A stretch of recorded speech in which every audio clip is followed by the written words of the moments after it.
आप देख रहे हैं मोबाइल मीडिया नेटवर्क का न्यूज चैनल 7:30 आज के खास खबर में आप सुनेंगे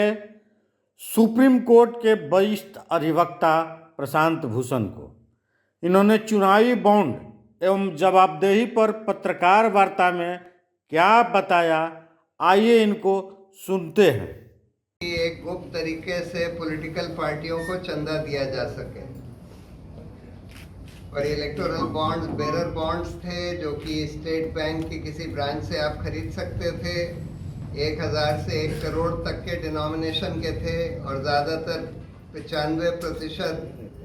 1 करोड़ के ही खरीदे गए और ज़्यादातर कंपनियों ने खरीदे। 16,500 करोड़ के बॉन्ड खरीदे गए फरवरी 2018 से लेकर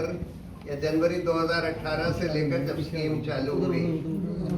तब से लेकर फरवरी 2024 तक जब सुप्रीम कोर्ट ने उसको बंद कर दिया, यानी 6 साल में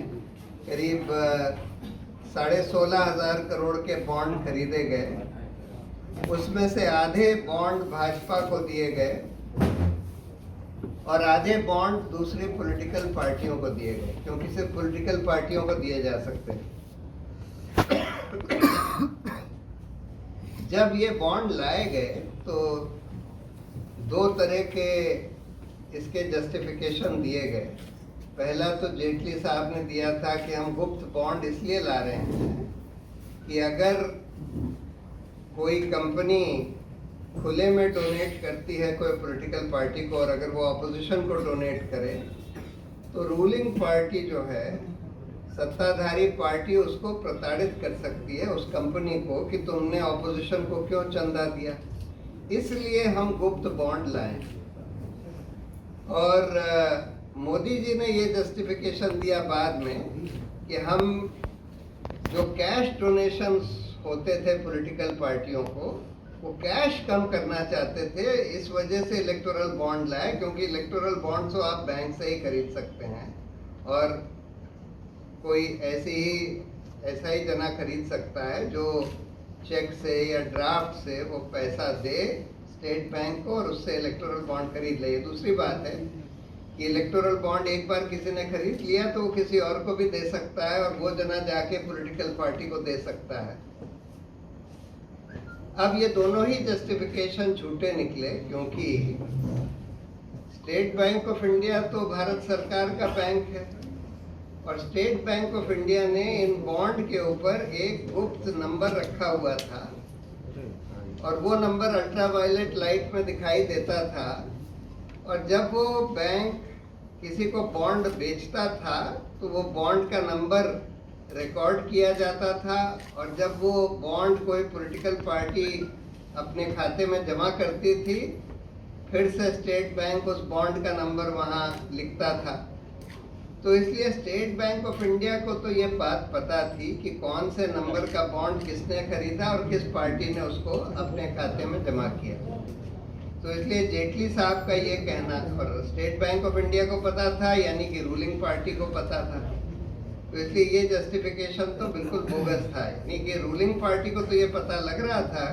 कि किसने चंदा ऑपोजिशन को दिया, किसने उनको दिया, लेकिन ऑपोजिशन पार्टीज को ये बात नहीं पता लग रही थी, जनता को ये बात नहीं पता लग रही थी।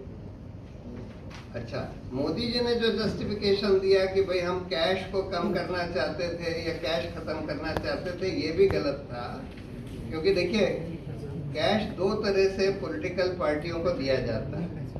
एक तो कैश ऐसे ही दे देते हैं जो पॉलिटिकल पार्टी अपने अकाउंट में दिखाती ही नहीं है, वो बस कैश रख लेती है और इलेक्शन में यूज करती है। जैसे आजकल कैश को पकड़ा जाता है इलेक्शन के दौरान, उसी तरह से पॉलिटिकल पार्टियों को खूब कैश मिलता है जो कि अपने अकाउंट में नहीं दिखाते। लेकिन जो कैश अकाउंट में दिखाते भी हैं उसमें इन्होंने एक ऐसा कानून बना रखा है कि 20,000 से कम के टुकड़े में अगर आपको पैसा मिले तो आपको ये बताने की जरूरत नहीं है कि किसने आपको वो पैसा दिया, बाकी बताने की जरूरत है, लेकिन 20,000 से कम का अगर कैश मिले तो बताने की जरूरत नहीं है। तो पॉलिटिकल पार्टी क्या करने लगी हैं, क्या शुरू से ही करती रही हैं कि उनको अगर 100 करोड़ 1000 करोड़ भी मिलता है कैश में, जो वो दिखाती हैं अपने खाते में कि हमको 1000 करोड़ कैश में मिला, वो ये कह देते हैं कि ये 20-20 हजार से कम के टुकड़ों में मिला है और इसलिए हमको बताने की जरूरत नहीं है कि किसने दिया। तो वो भी जस्टिफिकेशन बोगस था, क्योंकि ये कोई कानून नहीं लाया गया कि कोई पॉलिटिकल पार्टी कैश में डोनेशन ले नहीं सकती। ये ला सकते थे, कानून आसानी से ला सकते थे अगर इनका मकसद ये था कि इलेक्शंस में कैश ना यूज हो, तो वो आसानी से कानून बनाया जा सकता था।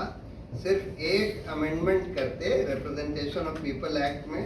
कि आगे से कोई पॉलिटिकल पार्टी कैश में पैसा नहीं लेगी, कैश में खर्चा नहीं करेगी और सब कुछ बैंक के ही थ्रू होगा। और अगर किसी को पकड़ लिया गया तो वो पार्टी को डिस्क्वालीफाई कर दिया जाएगा, उसका रजिस्ट्रेशन कैंसिल कर दिया जाएगा। ये कानून बना सकते थे, नहीं बनाया। अच्छा, हम लोगों ने इलेक्टोरल बॉन्ड को चैलेंज किया 3 आधार पर। पहला तो ये कि ये गुप्त दान जो है, ये है कि कौन चंदा किस पॉलिटिकल पार्टी को दे रहा है, ये हमारा मौलिक अधिकार है, ये उसके खिलाफ है। दूसरा, हमने बोला कि ये घूसखोरी बढ़ाएगा देश में, क्योंकि ये गुप्त तरीके से चंदा देने से ये होगा कि बहुत सारी कंपनियां जिनको उन सरकारों से फायदा मिल रहा है, वो उन सरकारों के ऊपर जो पार्टियां काबिज हैं, उन पार्टियों को इलेक्टोरल बॉन्ड के जरिए चंदा देंगी, जिससे कि घूस दे सकें। और उनको पता है कि भाई ये गुप्त है तो और किसी को पता नहीं लगेगा, लेकिन उन्होंने इलेक्टोरल बॉन्ड के जरिए घूस दे दी। तीसरा, हमने ये बोला था कि भाई इससे लेवल प्लेइंग फील्ड जो है पॉलिटिकल पार्टियों के बीच में ये डिस्टर्ब हो जाएगा चुनाव में, क्योंकि जो फिर मिलेंगे हम इसी तरह के कुछ खास खबर के साथ चुनावी चर्चा को लेकर। तब तक के लिए